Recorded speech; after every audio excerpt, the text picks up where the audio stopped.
Apakah benar sektor ekonomi real berpengaruh kepada sektor kripto? Apakah kejadian makro di luar sana memengaruhi harga aset kripto? Bukannya mereka berbeda dari kripto dan seharusnya menjadi taruhan melawan sistem tradisional itu?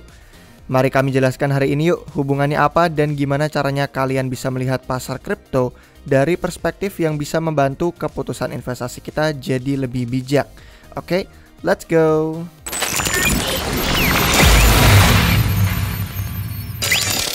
Sponsor video kita hari ini adalah Chainlords, komunitas desentral yang terlahir dari orang Indonesia. Sebagai salah satu guild gaming dengan pertumbuhan terpesat di industri, kalian dapat menjadi bagian kami dalam upaya membangun dominasi metaverse yang luas. Pelajari lebih lanjut Guild Chainlords DAO ini dengan bergabung ke server Discord kami, kunjungi website chainlords.io, dan silakan apply untuk scholarships jika kalian tertarik menjadi gamers bersama dengan kami. Ada banyak fitur lain yang akan datang nanti, terutama sebagai pemegang token Glory, yang menjadi pemegang saham kepemilikan atas komunitas ini. Mari ikut tentukan masa depan dominasi metaverse kita sekarang juga. Cek semua link tentang Chainlords di deskripsi di bawah video ini untuk tahu lebih lanjut. Hai guys, selamat datang kembali di Republik Rupiah. Sebelum kami jelaskan kisah hubungannya, mari kita pahami dulu penggolongan sektor-sektor yang ada di dalam ekonomi. Sederhananya sih ada dua, sektor real dan sektor keuangan. Sektor real. Sektor real ini menjadi kegiatan produksi perusahaan, rumah tangga, atau lembaga yang menghasilkan barang. Barangnya bisa dikonsumsi sekarang atau dimanfaatkan untuk produksi lebih banyak nanti. Yang termasuk dalam sektor real adalah pertanian, pertambangan dan penggalian, industri pengolahan, listrik, gas dan air bersih, serta sektor bangunan. Kegiatan ekonomi sektor real itu sangat penting karena sangat erat kaitannya dengan konsumsi, pekerjaan, dan pendapatan. Yang mana ketiga hal itu adalah yang menjadi ukuran kesejahteraan individu. Itulah kenapa kesejahteraan masing-masing dari kita lebih banyak diukur dari sektor real ini. Masyarakat tidak bisa konsumsi tanpa aktivitas yang meningkat di sektor real. Selain itu, sektor real menjadi tempat masyarakat bekerja dan memperoleh penghasilan. Kalau kapasitas atau produksi di sektor real meningkat, itu artinya pendapatan meningkat juga dan tingkat pengangguran akhirnya berkurang. Ini semua akhirnya nanti akan memacu pertumbuhan ekonomi sebuah negara secara keseluruhan, termasuk Indonesia. Yang kedua adalah sektor keuangan. Nah, sektor keuangan ini meliputi institusi bank dan non-bank yang menawarkan jasa keuangan.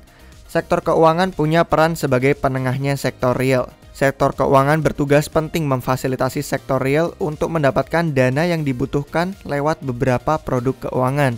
Produk keuangan yang kita kenal sebagai pinjaman atau kredit. Kredit pun ada banyak jenis tergantung penggunaannya. Sektor keuangan ini juga yang menyerap tenaga kerja, walaupun penyerapan tenaga kerja lebih banyak di sektor real. Sekarang, mari kita ngobrolin soal investasi di kedua sektor ini. Investasi, seperti yang kita semua tahu, adalah kegiatan menanamkan modal pada suatu perusahaan atau perorangan dengan tujuan untuk mendapatkan keuntungan atau meningkatkan nilai aset yang ditanamkan tadi. Jenis investasi itu kita bagi ke dalam dua kelompok tadi. Ada investasi fisik atau sektor real, dan ada investasi finansial atau sektor keuangan. Mereka berdua ini saling berkaitan satu dengan yang lainnya. Yang pertama, investasi sektor real. Investasi sektor real adalah penempatan dana modal pada aset yang terlihat secara fisik. Investasi seperti pada properti, emas, dan logam mulia, itu semua termasuk investasi sektor real. Tapi selain itu, ada juga yang meliputi penanaman modal pada usaha yang bergerak di bidang sektor real yang tadi di awal sudah kami sebutkan. Tapi ada beberapa contoh lainnya lagi.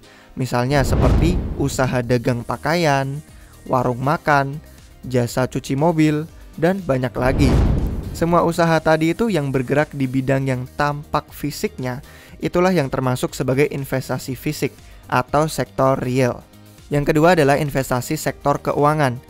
Investasi finansial atau sektor keuangan adalah penanaman modal dalam bentuk surat berharga atau efek. Jadi, investasi pada sektor keuangan ini tidak dapat dilihat langsung secara fisik nilai asetnya. Contoh dari investasi finansial atau sektor keuangan antara lain ada obligasi, reksadana, saham, kripto, dan instrumen keuangan lain. Yang jenis ini mencakup investasi di pasar uang maupun investasi di pasar modal juga. Nah, setelah kita paham dasarnya dan latar belakangnya, mari kita lihat hubungan antara kedua itu dan gimana pertumbuhan di sektor real dan keuangan. Di dalam dunia yang ideal, sektor real seharusnya mengalami kenaikan terlebih dahulu, yang kemudian disusul dengan sektor finansial. Tapi apa yang terjadi ketika sektor finansial mengalami pertumbuhan, sedangkan sektor real masih stagnan? Jawaban singkatnya, akan terjadi bubble. Bubble adalah siklus ekonomi yang berupa meningkatnya nilai suatu objek secara cepat. Dalam hal ini, objeknya bisa berupa properti fisik atau aset lain. Ibaratkan kayak kita meniup gelembung bubble yang kita tiup terlalu cepat biar segera membesar, tapi kemudian lama-lama akan pecah juga. Dengan kata lain, harga aset atau properti yang semulanya tinggi bisa tiba-tiba terjun bebas sehingga kehilangan nilainya sama sekali. Fenomena ini lazim terjadi pada efek pasar saham, bisnis properti atau real estate, dan masih banyak lagi. Ini pun tidak terkecuali di pasar kripto juga. Biasanya ini terjadi karena saat terjadinya pergantian pemimpin utama yang pada akhirnya pola bisnis juga otomatis ikut berubah. Namun sampai saat ini masih banyak ahli yang juga memperdebatkan penyebab bubble. Berikut ada beberapa teori yang beredar. Ada yang berpendapat bahwa saat satu lahan bisnis sedang tren sehingga mendatangkan keuntungan lebih, perusahaan cenderung langsung menaikkan gaji karyawan. Bahkan ada juga yang sampai memberikan bonus tambahan. Bonus-bonus macam itu lalu dimanfaatkan untuk pembelian aset atau properti. Karena banyak yang tertarik untuk membeli atau berbisnis sekalian di bidang properti, harga aset dan properti pun ikutan naik. Hal ini yang kemudian memunculkan bubble ekonomi. Pendapat kedua yang lain itu menyebutkan adanya kondisi ekonomi yang sedang cair atau liquid. Dalam kondisi ini, pengajuan pinjaman uang jadi lebih mudah. Uang yang dipinjam kemudian digunakan untuk membeli aset serta properti. Kondisi ini juga yang dikenal sebagai kondisi bubble ekonomi. Lalu apa yang terjadi sesudah harga aset dan properti semakin tinggi? Pembeli pun mulai kelabaan. Nah, makin parah dan kelabakan saat mereka tidak bisa melunasi utang dari uang yang tadinya tuh sudah terlanjur digunakan untuk biaya aset dan properti. Apalagi kalau pembeliannya melibatkan cicilan seperti dengan KPR, pinjol, dan lain-lain. Ada juga yang berteori bahwa bubble terjadi karena tidak seimbangnya cara orang mengantisipasi kesempatan yang ada. Apa artinya? Misalnya gini, mengejar harga aset yang sudah terlampau tinggi banget daripada melakukan pembelian berdasarkan harga intrinsik aset tersebut. Ini biasa kita sebut sebagai FOMO. Nah, John Keynes pernah menyebutkan fenomena ini dalam bukunya yang berjudul The General Theory of Employment, Interest, and Money. Menurut Keynes, manusia punya kecenderungan konsumsi segala sesuatu secara emosional. Salah satunya adalah dengan membeli hal yang sedang tren, lalu berharap harga barang yang lagi tren itu bakal naik cukup banyak dan cukup lama. Padahal, kebiasaan ini yang justru berpotensi memecahkan bubble ekonomi juga. Nah, sekarang kita masuk nih langsung kaitannya dengan pasar kripto. Apa yang sedang terjadi saat ini? Jadi guys, sebelum membahas tentang situasi terkini, mari kita ngajak kalian kembali ke tahun 2020. Masa-masa di saat COVID baru muncul. Saat itu, pemerintah di seluruh dunia banyak mengeluarkan bantuan langsung secara tunai, terutama bagi masyarakat kelas bawah maupun menengah untuk menopang kehidupan dan perekonomian di negara mereka. Banyak negara yang menurunkan tingkat suku bunga dan melonggarkan waktu pembayaran pinjaman juga, termasuk Indonesia. Hal ini menarik banyak orang yang mencari-cari kesempatan untuk bisa meminjam tunai dengan mudah. Namun, dikarenakan pembatasan aktivitas fisik saat pandemi itu, banyak uang-uang tadi yang tidak masuk ke dalam sektor ekonomi real. Kumpulan likuiditas ini malah berakhir masuk ke dalam pasar modal dan keuangan, termasuk kripto.